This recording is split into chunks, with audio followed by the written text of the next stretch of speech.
We turn now to the state of the economy and the recent uptick in consumer prices. CBS News business analyst Jill Schlesinger joins us from Long Island. Good morning, Jill. Good morning. So prices are up 5%. That's the biggest rise in 13 years since August of 2008. What's going on? Well, there's a lot of different forces, and I just want to point out that a lot of this has to do with the fact that a year ago, when we have these price increases, we look back a year, that's when the economy was still mostly shut down. So the effect of looking 1 year ago is that it seems like this gigantic big jump in prices. But we also have the confluence of good old Econ 101, supply and demand. So obviously we've been shut down mostly for 16 months. Red hot consumer demand. There's more than $2 trillion of excess savings that we have burning a hole in our pockets, and we're spending it big time. And then on the supply side, we've had a lot of bottlenecks in supply in certain areas, and that has really cut off a lot of supply. So you put it all together, and as you said, a big price increase. Even when we take out volatile food and energy, we have the biggest price increases in 30 years.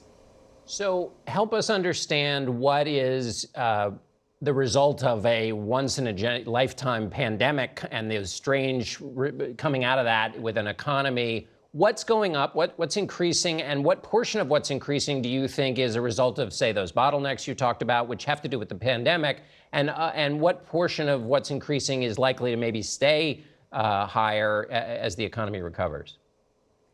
Well, I think it's important to note that economists are battling this very question right now, and we don't know the answer. Here's what we do know. The things that went down the most in price during the pandemic are seeing huge increases. So everything in leisure and hospitality's gone sky high. You know, go look for a hotel right now, go try to fly. It's tough. Okay, but then what other areas, as we talk about those supply chains, semiconductor chips are really in need right now, and those are needed in cars. Because new car production stalled in the beginning of the pandemic, very few suppliers thought that there was going to be this huge demand for cars.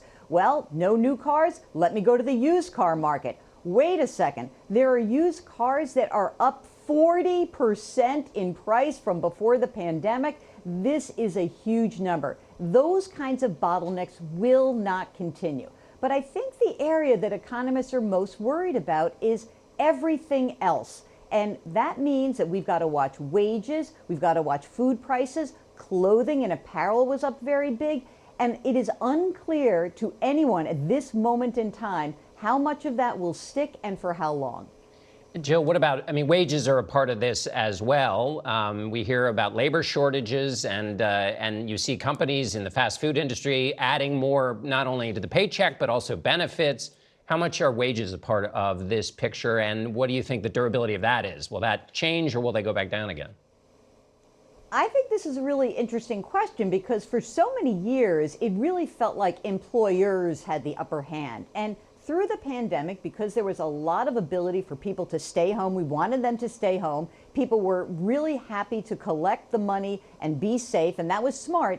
Now we have smaller companies specifically complaining they cannot find labor. Now a company like McDonald's or a Starbucks or an Amazon, they can pay up. They've made gobs of money throughout the pandemic, no problem. I think the concern is around some of the smaller employers, the mom and pop stores. They're saying we can't find people, we can't afford to pay these wages to compete with the big guys, and we're getting squeezed out.